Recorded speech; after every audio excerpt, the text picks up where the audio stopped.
From there, as we begin a new year, we're seeing a surge in scam reports locally. Now, there's not a shift in the scam tactics per se.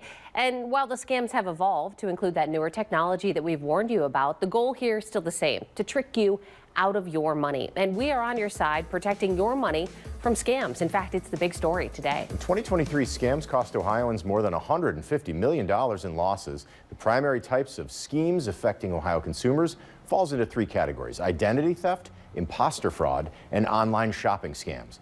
The Ohio Department of Commerce says due to many of these scams using social media platforms to identify, target, and engage victims, younger Ohioans are considered to be most at risk. That's because their social media usage and trust in those sites is higher than other categories. Still, Ohio seniors are vulnerable to these scams because they may be targeted due to their more substantial financial holdings. A 2023 FTC report ranked Ohio 12th all across the country for instances of identity theft. The scam frequently occurs when someone uses personal information to impersonate you in order to steal from them or someone else. Identity theft can be really difficult to recognize because scammers can steal someone's identity in person, online, or even through the phone.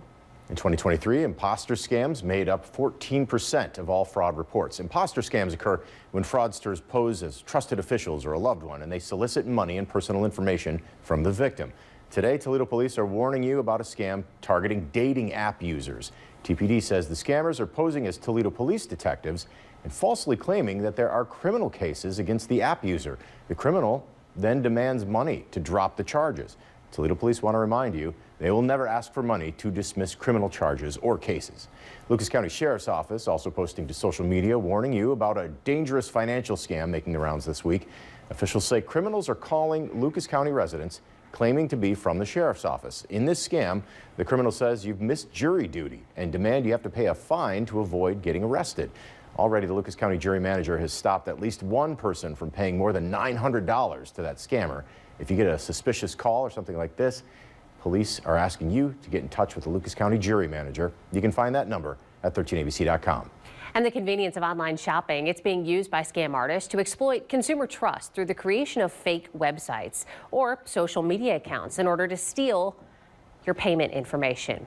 And with the Detroit Lions returning to the playoffs, Michigan's Attorney General sending out a warning to consumers to watch out for those fake ticket scams online. Dana Nessel says the scammers, they have a lot of ways to get you here. Ticket buyers and sellers could be losing money. Two of the ways involve payment or money app scams and fake checks. So to protect yourself if you're buying tickets online, Nessel says know who you're buying from, do your research on a website if you don't know the person that you're buying from, and shop securely, checking that the website actually begins with HTTPS. The S really important here. That indicates the website is secure. With much of our shopping getting done online these days, it's not unusual to get an abundance of packages. Now scammers are taking advantage of online shoppers through a scam called brushing. Ken Brown spoke with a Cincinnati woman who came close to losing thousands of dollars in this scam. Well, this is an interesting one because there's some layers to it. It starts out with a gift being set and delivered to your front door. The gift is generally something nice like jewelry, but it's what's inside the box that can help these scammers gain access to your personal information. A shiny, beautiful new ring, the perfect addition to your jewelry box. And the best part is it doesn't cost you a dime. Because you never ordered this ring. It just showed up on your doorstep in this cute little red box and came with a dangerous piece of paper. I got a white package in the mail. It looked like an Amazon package almost. It was plastic, white.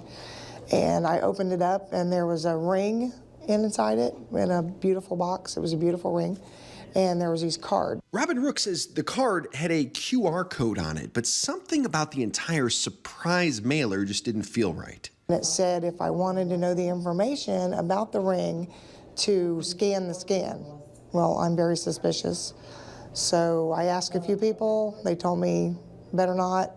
I came down to the Middletown police station. A nice officer came out, told me not to scan it, that it would take everything off of my phone. The everything the officer is referring to is information including logins and passwords for your apps, like bank accounts, social media accounts, email addresses, and beyond. The Johnstown Police Department in Ohio posted about this. They say it's called brushing, And if you scan the code, you're basically giving these scammers all your personal and financial information stored on your device. I want everybody to know, don't trust anything in the mail. If it doesn't have a return address, that was the one thing about it. It had no return address. And don't trust it. Police say if you want, you can keep the gift that came, but they do recommend getting rid of the paperwork. Robin tells us she went as far as shredding the documents, so no one had the ability to scan it. All right, so we've told you about all the scams that are out there right now. And what happens if you fall victim to a scam? Well, first you need to report it. There are a few options here. The Better Business Bureau has a scam tracker. It actually tracks all the current scams out there, and you can look to see where people have been scammed and what happened to them. There's also a scam recovery kit on the BBB's website. That's where you can enter what's happened to you if you lost money or your identity was compromised. Then there's a full checklist of what you need to do right away. There's another option as well. The Federal Trade Commission also has an entire scam section here. You can report scams, get the steps to help out if you are a victim. Also, if you lost money or other items, one thing that's important here, as we just saw in the previous story, you can file a police report with your local jurisdiction, just in case this turns out to be a bigger thing. Stay up to date on the latest scam targeting your wallet by downloading our 13 Action News app. It's available as a free download in your phone's app store.